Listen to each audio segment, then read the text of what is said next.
Episode की शुरुआत में हम पाक नाम के बच्चे को देखते हैं जो अपने पापा के साथ साउथ कोरिया में रहता है। क्योंकि इसके पेरेंट्स का डिवोर्स हो चुका था, अब पाकुन इस लड़की से मिलता है जिससे वो फ्रेंडशिप बैंड देता है और वहाँ से चला जाता है। अब कई साल बीत जाते हैं और पाकुन बड़ा हो चुका है। वह मेडिकल स्कूल में पढ़ता है और यही वो जी से बहुत प्यार करता है। ये वही लड़की है जिससे बचपन में उसने फ्रेंडशिप बैंड दिया था। पाक उससे कहता है कि सभी की हार्ट बीट अलग होती है और उससे हक कर लेता है और कहता है पर हमारी हार्ट बीट सेम है क्योंकि हम एक दूसरे के लिए बने हैं। जेई पाक से कहती है आज रात उसके पापा उसको डिनर पर इनवाइट कर रहे हैं। यह सुनकर वह बहुत खुश हो जाता है। अब वह उससे मिलने के लिए तैयार हो रहा था, तभी उसके पापा उसे अपने साथ हॉस्पिटल चलने के लिए कहते हैं। यहाँ मरीजों की लंबी लाइन देखकर वह समझ जाता है कि आज उसे देर होने वाली है। यहाँ हमें पता चलता है कि पाक बिल्कुल अपने पिता की तरह एक डॉक्टर है। अब वह जेई के घर जाता है लेकिन उसे दरवाजा खुला मिलता है और घर के अंदर सारी चीजें इधर उधर बिखरी पड़ी थी। वह जेई को ढूंढने के लिए घर से बाहर निकलता है जहाँ जेई उसके पास दौड़ते हुए आती है और गले लग जाती है। अब उसे कुछ पुलिस वाले पकड़कर ले जा रहे थे और पाक कुछ भी नहीं कर पाता। अगले दिन पाक के डैड उसे बताते हैं कि जेई के फादर के कनेक्शन ऐसे लोगों से थे जो उनके देश के लिए खतरा है। फिर वह जेई को ढूंढने के लिए जाने लगता है पर उसके डैड उसे रोकते हैं तो वो कहता है कि इसमें उसकी कोई गलती नहीं है और वहाँ से जाने लगता है। जब वो गेट खोलता है तो बाहर पुलिस आई होती है। पुलिस पाक को एक रिसर्च सेंटर पर ले जाते हैं। इसका नाम जिनसू है। ये पाक को बताता है इस रिसर्च सेंटर में नॉर्थ कोरिया के लीडर को बेस्ट हेल्थ ट्रीटमेंट मिले इसलिए बनाया गया है। अगर कोई यहाँ एक बार आ जाता है तो वह वापस नहीं जा सकता वरना उसे मार दिया जाता है। जिनसू पाक को बताता है उन्हें इस शर्त पर जिंदा रखा गया था कि पाक बड़ा होकर इसके लिए काम करेगा। यहाँ लोगों पर एक्सपेरिमेंट होते हैं। अब 5 साल बीत जाते हैं। पाक यहाँ पर ही काम करता है। फिर पाक के डैड उसके पास आते हैं और कहते हैं मैंने सुना है तुम अभी भी उसे ढूंढ रहे हो। तो वो बताता है हाँ मैं हर जेल और लेबर कैंप में उसे ढूंढ रहा हूँ। तो उसके डैड उसे खतरे में ना पड़ने को कहते हैं। अब नर्स एक पेशेंट को लेकर जा रही होती है, तभी पाक उस पेशेंट के हाथ में वही फ्रेंडशिप बैंड देखता है जो उसने जेई के हाथ में बांधा था। वह उसके पास जाता है और उसके फेस से कपड़ा हटाता है तो ये जेई होती है। इसकी हालत बहुत ज्यादा खराब होती है। उसके ऊपर भी एक्सपेरिमेंट हुए होते हैं जिस वजह से उसकी दोनों किडनी खराब हो चुकी है। जेई के डैड पाक से अपनी बेटी को बचाने के लिए कहते हैं। फिर हमें दिखाया जाता है पाक जेई में उसके डैड की किडनी ट्रांसप्लांट कर देता है। पाक के डैड उसे यहाँ से जाने को कहते हैं और कहते हैं मैं वहाँ एक डॉक्टर को जानता हूँ, ये लास्ट चांस है यहाँ से निकलने का। पाक कहता है मैं जेई को यहाँ छोड़कर नहीं जा सकता। वो कहते हैं वो भी तुम्हारे साथ ही जाएगी। कल हम एक दूसरे को लास्ट टाइम देखेंगे पर वह उन्हें मना कर देता है क्योंकि वह इस नर्क में अपने डैड को अकेला नहीं छोड़ना चाहता था। तभी वो जानबूझकर गार्ड्स के सामने आ जाता है और गार्ड उन्हें घुसपैठ समझकर शूट कर देते हैं। अब पाक के डैड पाक से वादा लेते हैं कि वह एक अच्छा डॉक्टर बनेगा और अब उनकी सांसें बंद हो जाती हैं और उनकी यही मौत हो जाती है। अब पाक वहाँ से भागने की तैयारी कर रहा होता है। इसमें यह अमेरिकन डॉक्टर उसकी हेल्प करता है। फिर दिखाया जाता है पाक जेई के पास जाता है और उसे ऐसी दवाई देता है जिससे वो थोड़े समय के लिए जेई की धड़कनें रोक सकता है और सभी को लगता है कि वो मर चुकी है। यह दवाई उसे उसी अमेरिकन डॉक्टर ने दी थी। अब पाक को 5 मिनट में उसकी धड़कनों को वापस लाना होगा वरना वो मर जाएगी। गार्ड्स पाक को जेई के पास जाने से रोक देते हैं तो पाक और गार्ड्स में फाइट शुरू हो जाती है पर पाक गार्ड्स को पीटकर जेई को साथ लेकर भाग जाता है। यह खबर जिनसू को मिलती है तो वो भी अपने गार्ड्स के साथ मिलकर उसे ढूंढने लगता है। पाक जल्दी से उसे एक सेफ जगह ले जाकर कैसे न कैसे करके उसकी दिल की धड़कनों को वापस लाता है और बड़ी मुश्किल से उसकी जान जेई को लेकर बाहर आता है। बाहर एक आदमी उसके लिए कार तैयार रखता है। पाक जल्दी से जेई को कार में बिठा देता है और खुद ड्राइव करता है पर कार का एक्सीडेंट हो जाता है। तभी पाक बाइक से वहाँ से निकल जाता है पर जिनसू और उसके गार्ड्स उसका पीछा नहीं छोड़ते। अब वो दोनों भागते भागते एक ब्रिज पर आ जाते हैं पर जिनसू और उसके आदमी उसे घेर लेते हैं। वो अपने एक आदमी को पाक पर गोली चलाने का इशारा करता है। आदमी गोली चला देता है पर जेई बीच में आ जाती है और गोली उसे लग जाती है और वो ब्रिज के नीचे गिरने लगती है लेकिन पाक उसका हाथ पकड़ लेता है। यह लोग पाक को भी शूट करने वाले थे पर तभी कोई उन पर गोली चला देता है। यह कोई और नहीं बल्कि प्राइम मिनिस्टर का बॉडीगार्ड है और जिनसू पाक पर गोली चला देता है। यह गोली उसके कंधे पर लगती है और उसके हाथ से जेई का हाथ छूट जाता है और जेई नदी में गिर जाती है। पाक भी पानी में कूदना चाहता था पर पुलिस वहाँ आ जाती है और उसे रोक लेती है। अब हमें हॉस्पिटल का सीन दिखाया जाता है। हम एक डॉक्टर को देखते हैं जो कि एक मॉडल तैयार कर रहा होता है। डॉक्टर का नाम जेजून है। ये वहाँ के डॉक्टर्स की टीम का लीडर है। अब हम पाक को देखते हैं कि वह एक जेल से निकलता है। उसे लेने वहाँ एक लड़की आई होती है। ये दोनों आपस में बात करते हैं जिससे हमें पता चलता है कि पाक आज तक जेई को ढूंढ रहा है। फिर उसे पार्क में एक छोटी बच्ची मिलती है। इन दोनों को वहाँ साथ में एक सिक्का दिखता है और इन दोनों में उस सिक्के को लेकर बहस होने लगती है और लास्ट में वो बच्ची उस सिक्के को ले लेती है। फिर पार्क का ध्यान उस बच्ची की टूटी हुई उंगली पर जाता है और वो उसका इलाज कर देता है। फिर वो अपने क्लिनिक जाता है। वहाँ काफी सारे लोग पहले से आए होते हैं। वो दिखने से गुंडे जैसे लगते हैं। वे लोग अपने बॉस का इलाज कराने के लिए आए होते हैं। फिर दिखाया जाता है पाक एक आदमी से मिलता है जो कि नॉर्थ कोरिया से गायब हुए लोगों को ढूंढने का काम करता है। अब पाक उस आदमी को पैसे देता है। वह आदमी पाक को जेई की वीडियो दिखाता है ज्यादा खराब होती है और हम देखते हैं पाक हॉस्पिटल में पानी डिलीवरी करने जाता है। वहीं हॉस्पिटल में वह छोटी बच्ची अपने डैड के साथ आई हुई होती है अपनी उंगली का इलाज कराने। पाक उसके पास जाता है। पाक नोटिस करता है कि बच्ची के पापा की तबीयत खराब होती है। पाक उसकी तबीयत जानने के लिए उनकी छाती पर हाथ रखता है। तभी वह उनका हाथ हटा देता है। उसी दिन एक बस का एक्सीडेंट हो जाता है और बहुत सारे लोग इमरजेंसी केस में आ जाते हैं और सारे डॉक्टर बिजी हो जाते हैं। तभी बच्ची के पापा की तबीयत बिगड़ने लगती है और उन्हें सांस लेने में तकलीफ हो रही थी। बच्ची एक डॉक्टर को बताती है कि मेरे पिता की तबीयत बिगड़ रही है। डॉक्टर उन्हें देखने के बाद एक जांच करने को बोलते हैं और डॉक्टर उन्हें जांच के लिए लिफ्ट से लेकर जा रहे होते हैं। पाक बच्ची से उनकी बीमारी के बारे में जानकारी लेता है और वह बोलता है इनकी तबीयत बिगड़ती जा रही है। तभी वह बेहोश होकर गिर जाते हैं। पाक उनकी छाती पर हाथ रखकर देखता है कि उनकी दिल की धड़कन रुक गई है और वह सांस नहीं ले पा रहे थे। वह डॉक्टर को बताता है उन्हें हार्ट अटैक आया है और डॉक्टर को इन्हें जल्दी से सीपीआर देने को बोलता है। डॉक्टर बताते हैं अगर इनको एक और हार्ट अटैक आया तो वह नहीं बचेंगे। डॉक्टर हार्ट सर्जरी करने वाले डॉक्टर को फोन करता है और वह दूसरे पेशेंट की सर्जरी कर रहे होते हैं और फोन नहीं उठा पाते। अगर जल्दी ही कोई डॉक्टर नहीं आता तो उनकी जान चली जाएगी। ये सब बातें पाक यहाँ बैठे सुन रहा होता है। वह बच्ची रोककर पाक को वही सिक्का देती है और उससे अपने पिता को बचाने को बोलती है। सभी डॉक्टर का वेट कर रहे होते हैं। तभी वहाँ पर पाक मास्क लगाकर ऑपरेशन करने आ जाता है। वो सब उससे पूछते हैं कि तुम कौन हो, पर पाक ऑपरेशन करना शुरू कर देता है। सारे डॉक्टर उसे देख बहुत हैरान हो जाते हैं क्योंकि बिना ब्लीडिंग के कट तो कोई प्रोफेशनल डॉक्टर ही कर सकता है।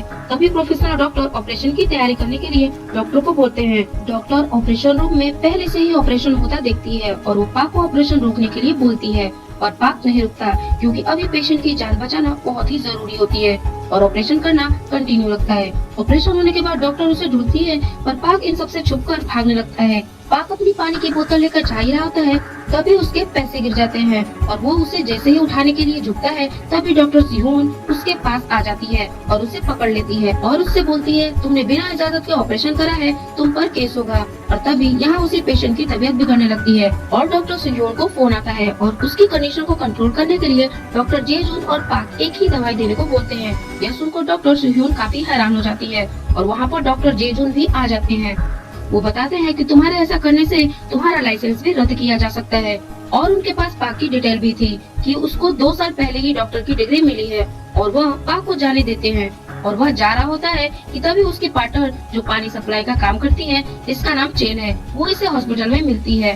तभी ये डॉक्टर पाक को रोककर उसके पीछे आते हैं और पाक उससे बचकर भाग जाता है और अपने घर जाता है और डॉक्टर मून भी उसका पीछा करके उसके घर तक पहुंच जाते हैं और पाक उसे देखकर दरवाजा बंद कर देता है। उसे लगता है कि वो उसे पकड़ने आए हैं और वो उसे एक ऑफर देने आए थे और तभी चैन भी आ जाती है और वो पाक को बताती है कि उसने जय को हॉस्पिटल में देखा है। पाक को बिल्कुल भी यकीन नहीं होता पर चैन सच बोल रही थी। अब पाक चैन की बात सुनकर तुरंत उनके साथ हॉस्पिटल की तरफ निकल जाता है और यहाँ आकर पागलों की तरह उसे ढूंढने लगता है और जब वो उसे कहीं नहीं मिलती तो वह जाने लगता है और हॉस्पिटल के बाहर से उसे जय की एक झलक दिखती है। वो उसके पीछे भागता है और वह जब तक उसके पास पहुंच पाता उससे पहले ही वो हॉस्पिटल से बाहर निकलकर गाड़ी में बैठकर वहां से चली जाती है। अगले दिन डॉक्टर मून पाक को उसके मन मुताबिक पैसे देने का ऑफर करता है कि वो उनके हॉस्पिटल में सर्जरी टीम में काम करे और इतने पैसे देख पाक उसकी बात मान जाता है और उसे हॉस्पिटल ले जाकर सबसे मिलवाता है, जिसे देख सभी हैरान रह जाते हैं और वहाँ पर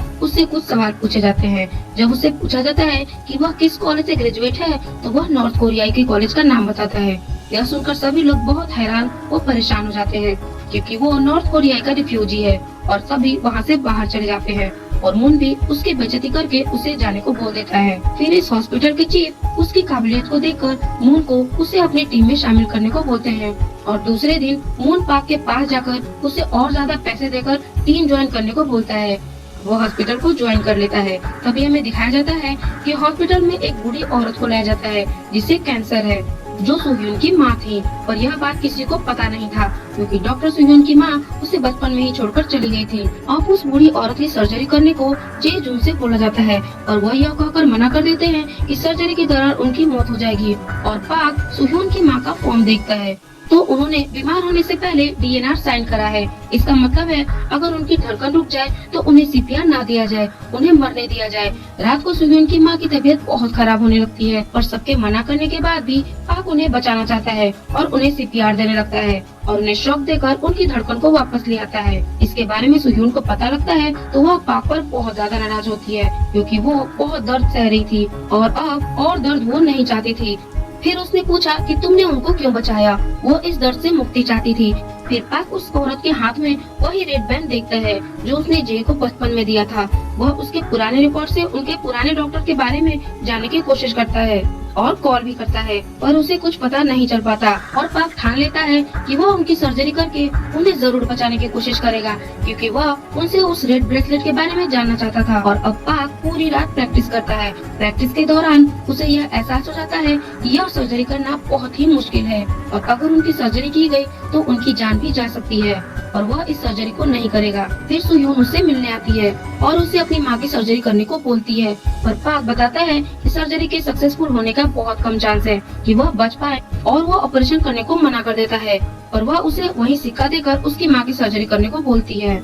अब पाक इस बार उसको मना नहीं कर पाता है और सर्जरी करने को मान जाता है पर इस हॉस्पिटल के चीफ उन्हें सख्त तरीके से यह सर्जरी करने को मना करते हैं पर वह नहीं रुकता और सर्जरी करने लगता है। पाक उन्हें बचाने की पूरी कोशिश करता है और सुhyun की माँ की जान को नहीं बचा पाता और इस सर्जरी के दौरान उनकी मौत हो जाती है। सुhyun बहुत रोती है और डॉक्टर जे जून पाक से सर्जरी फेल होने पर सवाल करता है और पाक उनसे और सुhyun से माफी मांगता है और डॉक्टर जे जून उसकी बहुत बेइज्जती करता है। वो पाक से पूछता है कि जब तुम्हें पता था कि सर्जन के सक्सेसफुल होने के बहुत कम चांसेस है तो फिर तुमने सर्जरी क्यों की। पर पाक बोलता है क्या डॉक्टर को वही सर्जरी करनी चाहिए जिससे सक्सेसफुल होने का ज्यादा चांस हो। अगर तुम ऐसा सोचते हो तो तुम डॉक्टर कहलाने के लायक नहीं। ऐसा बोलकर वो वहाँ से चला जाता है। उसके बाद सुhyun जे जून से बोलती है कि आप बस उस पर गुस्सा निकाल रहे थे। अब कुछ देर बाद पाक को एक आदमी का फोन आता है। वह उसे बताता है कि उसे जेई मिल गई है और उसे एक एड्रेस पर आने को बोलता है और वो दोनों उसके पास पहुंचने ही वाले होते हैं कि तभी उसकी कार का एक्सीडेंट एक ट्रक के साथ हो जाता है और पाक उसे अपने साथ ले जाता है और जल्दी से उसकी सर्जरी करने लगता है। और अगले दिन पुलिस पाक से एक्सीडेंट के बारे में पूछताछ कर रही होती है कि तभी एक आदमी पाक के नजरों से छुपकर उस आदमी को ले जाता है। पाक को जब पता लगता है कि वो आदमी अपने कमरे में नहीं है तो वो उसे ढूंढने लगता है और पाक परेशानी में सोच ही रहा था कि अब वो जी से कैसे मिल पाएगा और तभी उसकी नजर हॉस्पिटल के सीसीटीवी कैमरा पर पड़ती है और वो रिकॉर्डिंग देखने की रिक्वेस्ट करता है पर कोई उसे अंदर नहीं घुसने देता और सुhyun पाक को रिकॉर्डिंग रूम में चुपके से ले जाती है। जे उन्हें दिखती तो है पर वो क्लियर नहीं थी। तभी यह आदमी पुलिस को बुलाकर उन्हें अरेस्ट करवा देता है। अब हॉस्पिटल के चीफ उनकी जमानत करवाते हैं और पाक सुhyun को अपने घर ले जाता है। जे की फोटो दिखाता है। सुhyun उसे पहचानती है और वो बताती है कि इस लड़की ने ही मेरी माँ का इलाज करा था। तभी फाइनली जे खुद पाक के पास आ जाती है और वो पाक को पहचानने से साफ इनकार कर देती है और बोलती है मेरा नाम जे नहीं है, तुम्हें कोई गलतफहमी हुई है। और पाक उसे वही रेड बैंड दिखाता है और बोलता है तुम्हें यह याद तो होगा ना, ये मैंने तुम्हें बचपन में दिया था। और वो उसे पहचानने से इनकार कर देती है और वो बताती है कि यह तो मैंने सुhyun की मॉम के लिए बनाया था। यह बोलकर वो वहाँ से चली जाती है पर पाक उसके पीछे जाता है। सुhyun उसे रोककर मना करती है कि वो जेई नहीं है पर पाक यह मानने के लिए तैयार नहीं था और बोलता है मुझे यकीन है कि यह जेई ही है और उसके पीछे जाता है। पर जेई उस पर गुस्सा करके एक थप्पड़ मारकर वहाँ से चली जाती है और पाक उस रात बहुत ही शराब पीता है। तभी जे जून सुhyun को वहाँ पर पाक के साथ देख लेता है और उसे फोन करके पूछता है कि तुम अभी कहाँ हो। पर सुhyun उसे झूठ बोलती है कि मैं अपने माँ के घर में हूँ। यह सुनकर उसे बुरा लगता है और वह बिना कुछ कहे चला जाता है और पाक नशे में बेहोश हो जाता है। अगले दिन पाक हॉस्पिटल जाता है और वहाँ जे जून पाक को सुhyun से दूर रहने को कहता है और डॉक्टर कोई पाक से हॉस्पिटल में मिलने आते हैं और पाक को यह भी पता चलता है कि चेन की माँ नॉर्थ कोरिया से डॉक्टर कोई की मदद से ही वापस आ पाई हैं और वो पाक को बताती हैं कि वो डॉक्टर जे की तरह दिखती है पर वो जे नहीं है, वो तो मर चुकी है। मैंने उसे खुद मरते हुए देखा है। इसके बाद डॉक्टर मून पाक से पूछते हैं कि जे शक्ल के अलावा और कोई आइडेंटिटी है जिससे उसकी पहचान की जा सके। जिस पर पाक बताता है कि कुछ साल पहले जय की दोनों किडनी खराब हो चुकी थी, जिस कारण उसकी एक किडनी निकालनी पड़ी। ये सुन डॉक्टर मून चुपके से हॉस्पिटल के सभी डॉक्टरों की मेडिकल रिकॉर्ड में से जय के मेडिकल रिकॉर्ड को देखने की कोशिश करते हैं। पाक मेडिकल रिकॉर्ड देखकर वहीं बैठ जाता है, क्योंकि उसमें उसकी दोनों किडनी थीं, पर जय के तो एक ही किडनी थी। और पाक को कहीं न कहीं ये यकीन होने लगता है कि वो लड़की जय नहीं है, और वो थम सा जाता है और अपनी यादों में जय को याद करने लगता है और सोचता है कैसे मैं उसकी धड़कनों को पहचान लेता था। और एक आखिरी उम्मीद से वो उसके पास जाता है और उससे बोलता है कि सबकी दिल की धड़कन एक जैसी नहीं होती, और उसके पास जाकर उसे गले लगा लेता है और उसकी धड़कनों को महसूस करता है। और जय उसे दूर हटाकर उस पर गुस्सा करके वहाँ से चली जाती है, लेकिन पाक उसके पास जाकर उससे इस हरकत की माफी मांगता है। और फिर यहाँ पर डॉक्टर मून को अभी भी उस लड़की पर शक हो रहा था, और डॉक्टर मून जय को फिर से अपना मेडिकल टेस्ट यहीं पर करवाने को बोलते हैं, और उसके सभी मेडिकल टेस्ट किए जाते हैं। और पाक और डॉक्टर मून उसकी रिपोर्ट की सीढ़ी देखने वाले ही होते हैं, तभी वहाँ पर डॉक्टर कोई आ जाते हैं और उससे ऐसा करने से मना करते हैं। पर पाक उनके मना करने पर भी वो सीढ़ी देखता है, लेकिन उसमें भी उसकी दोनों किडनीज थी। जिसके बाद इस हॉस्पिटल में एक औरत ने 2 जुड़वा बच्चों को जन्म दिया होता है, और उनमें से एक बच्चे की धड़कन रुक जाती है, और उस औरत के पास अपने बच्चे के सर्जरी के लिए पैसे नहीं थे, और हॉस्पिटल वाले उसे हॉस्पिटल से बाहर निकालने ही जा रहे थे कि तभी वहाँ पर पाक आ जाता है और बच्चे के रिपोर्ट्स देकर उसे सीपीआर देने लगता है। और काफी देर कोशिश करने के बाद बच्चे के दिल की धड़कन फिर से चलने लगती है, जिसके बाद जय उसकी तारीफ करती है और जय हुन से कहती है कि सच में वो एक अच्छा डॉक्टर है, और यह सुनकर हुन बहुत खुश हो जाता है। फिर हुन वहाँ जाता है जहाँ हॉस्पिटल के ऑफिसर्स की मीटिंग हो रही होती है, और यहाँ पहली बार हुन और प्राइम मिनिस्टर का आमना सामना होता है। वह सर्जरी के लिए मान जाता है, लेकिन वह शर्त रखता है कि उस सर्जरी का पूरा खर्चा हॉस्पिटल उठाएगा। इसके बाद पार्क प्राइम मिनिस्टर से अकेले में मिलता है और उसे जोर का एक पंच मारता है। इसके बाद हमें पता चलता है कि पार्क के पिता की जान प्राइम मिनिस्टर ने ही ली थी। पार्क बोलता है कि मैं तुम्हारी सर्जरी कभी नहीं करूंगा, लेकिन प्राइम मिनिस्टर पार्क को जय को मारने की धमकी देता है। इसके बाद हॉस्पिटल में 2 टीमों में सर्जरी करने का कंपटीशन होने वाला था। एक टीम पार्क की और दूसरी टीम जेजुन की। टीम की यह लड़की उसकी टीम छोड़ देती है, क्योंकि वह जेजुन की टीम में पहली पोजीशन पर आना चाहती है। अब लड़की जेजुन की टीम से निकल जाती है, और जेजुन उसे अपनी टीम में लाना चाहता था, क्योंकि उसके बिना उसका जीत पाना मुश्किल है। इसलिए जेजुन सुयून को पहली पोजीशन से हटा देता है और उस लड़की को रख लेता है। इस बात का सुयून को बहुत बुरा लगता है। पार्क सुयून को अपनी टीम में शामिल होने को बोलता है और वह मान जाती है। आखिरकार अब कंपटीशन का दिन आ जाता है और सर्जरी शुरू होने वाली थी। यह सर्जरी उन्हीं जुड़वा बच्चों की होने जा रही थी जिनमें से एक की जान पार्क ने बचाई थी। वह सर्जरी की शुरुआत करने ही वाला होता है कि तभी उनको चैन का फोन आता है और वो बताती है कि यहाँ पर जय को प्राइम मिनिस्टर ने गन पॉइंट पर रखा है, जिसे सुनकर पार्क सर्जरी छोड़ जय को बचाने के लिए भागता है, लेकिन उस बच्चे का चेहरा देख वो उसे ऐसे छोड़कर नहीं जा पाता।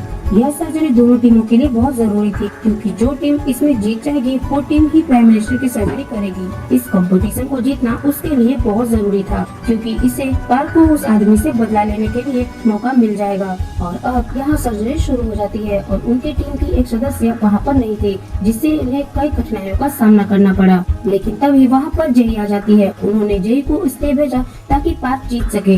अगर पार्क हार गया तो वह लोग उसे मार देंगे। पार्क उसे देखकर हैरान था, पर वह सर्जरी शुरू कर देता है। इसी कारण पार्क की टीम को सर्जरी शुरू करने में थोड़ा लेट होता है। सभी लोग उन्हें दिल थाम कर देख रहे होते हैं और उनकी सर्जरी खत्म होने का इंतजार करने लगते हैं। टाइम के कम होने के चलते सुयून से एक गलती हो जाती है, उससे एक नस कट जाती है और वह बहुत नर्वस हो जाती है। लेकिन पार्क उसे जल्दी से सुधारने को और उसे सही करने को कहता है, और पार्क उसे दिलासा भी देता है, पर वह ये नहीं कर पा रही थी। पार्क उसे बताता है कि जैसे मैंने तुम्हें सिखाया था वैसे ही करो, और सुयून करने लगती है। कुछ टाइम बाद वो कर लेती है, पर दूसरी टीम उनसे पहले ही वो सर्जरी पूरा कर लेती है और जेजुन की टीम जीत जाती है और पार्क की टीम हार जाती है। जिसके बाद वह आदमी उसको मारने ही वाला होता है। तभी जय उसे देख लेती है और उसे गोली से बचा लेती है और वह आदमी वहाँ से चला जाता है। जिसके बाद इमरजेंसी अलार्म बजता है और सभी डॉक्टर वहाँ पर आ जाते हैं। वो देखते हैं कि जिस बच्चे की सर्जरी जेजुन ने की थी उस बच्चे की तबीयत अचानक बिगड़ने लगी है, जिससे साफ पता चलता है कि जेजुन इस कंपटीशन से हार चुका है। उसे फिर से बच्चे की सर्जरी करनी होगी। जिसके बाद डॉक्टर वो अपना फैसला बदलकर जेजुन को हटाकर पार्क को प्राइम मिनिस्टर की सर्जरी के लिए तय करते हैं।